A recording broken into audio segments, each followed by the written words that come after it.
আমি নিয়ে আসার সময় আসতে চাই না। তোমার দেখতে আইছে কথা বাবা তোমার ওষুধ খাও ঠিক আছে। ডাক্তার ওষুধ লিখে দিয়েছে। নাম্বার কোন জায়গা?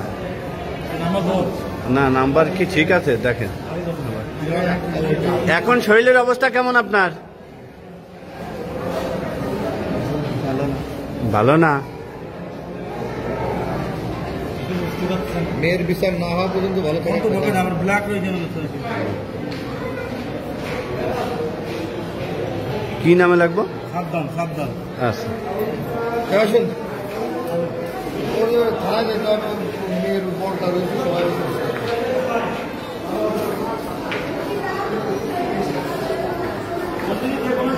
আচ্ছা আচ্ছা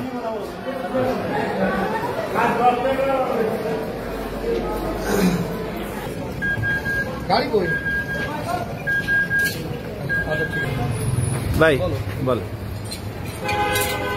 এই যে 250 শয্যা বিশিষ্ট হাসপাতালে আসিয়ার আব্বারে নিয়ে আসতেন, তার কি অবস্থা একটু বলেন তো। এখন তো বাকিয়ার আব্বুর অবস্থা তো ভালো না, ঠিক আছে। ওনার চিকিৎসা নিতে হবে, টাকা নিতে হবে। তা নয়ন ভাই বলছে, কিন্তু ভাই বলছে যে ওনার ভালো চিকিৎসা করার জন্য ঢাকা পাঠানো হবে।